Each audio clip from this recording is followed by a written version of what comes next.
let's take similar examples, but let's throw in the negatives. And really the only tricky one is the cosine.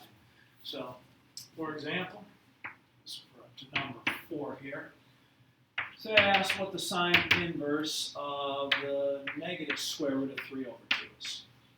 All right. Now again, we're either going to be in quadrant 1 if it's positive or quadrant 4 if it's negative. Clearly, because it's negative, this must be quadrant 4. Now again, we're not going the long way around to name this angle. We're not going the long way around, we're going the short way, which means that the angle will be negative when we name it. So we'll just say a negative angle that will produce one in quadrant 4. Alright, so when I do this one, we'll say the sine inverse of negative square root of 3 over 2, we'll say equals something, and then we'll turn this around and say, okay, well, the sine of this number has to equal negative square root of 3 over 2, and again, that's got to be Q4, quadrant 4 for this angle. Well, the easiest way to do this is just answer the question, what if this were sine of x equals... Clear wax cost 7,300, clear wax 7,300. Again, what we're saying is, what we're looking at here is sine of x equals negative square root of 3 over 2. Ignore the negative temporarily and ask yourself, what if sine of x was equal to positive square root of 3 over 2? Well, your answer there would be 60 degrees, or pi thirds. However, to get to quadrant 4, we're just going to say, okay, negative 60 degrees, or negative pi thirds would be our answer. And you do the exact same thing with tangent. If you have tangent inverse of a negative, you're going to do the exact same thing with, okay, think of what if that was tangent inverse of the positive, and then take the opposite of the result. It is literally that simple. You can see this on your calculator. If you punch that in, that will be your actual answer. Calculator has to work on these inverse functions, so it will give you a negative angle. Now, it's cosine that is the rough one.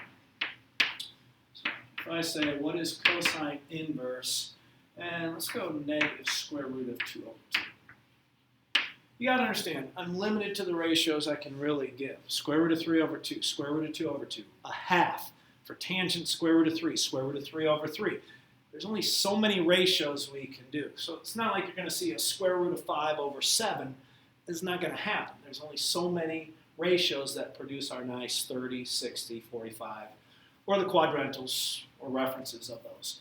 So if I want to find cosine inverse of negative square root of 2 over 2, this will definitely have to be a quadrant 2. Cosine inverse, when it's negative, we got to go to quadrant 2 to give our answer. So let's walk through it. Cosine inverse of negative square root of 2 over 2 equals something. Therefore, the normal cosine of that number is equal to negative square root of 2 over 2. So the cosine of what angle measure will give us negative square root of 2 over 2? Again, we'll kind of steal the idea here. Ignore the negative and answer this as if it were quadrant 1.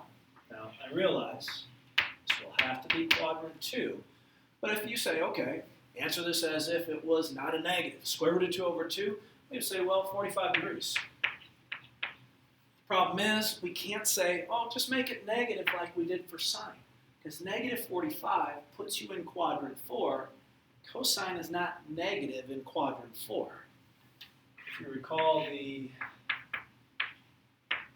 ASTC, in quadrant 4, cosine's positive. So we have to go to quadrant 2, where cosine will be negative. Now, it's not like, wow, that was a big waste of time. We needed that 45-degree angle, because that actually turns out to be our reference. It's our reference in Q2. So you just got to ask yourself, okay, what angle in quadrant 2 has a reference of 45? Simple picture would show we're looking at 135 degrees. So, yeah, that's our reference angle in quadrant 2. Makes the answer to this one we'd say either 135 degrees, that would be the measure of that angle, or in radians, that's 3 pi force. So 130 degrees or 3 pi force, again, easily checkable on the calculator, but we can see why the calculator has to give you an obtuse angle here and not just throw it into, the opposite, a negative, like it does over there.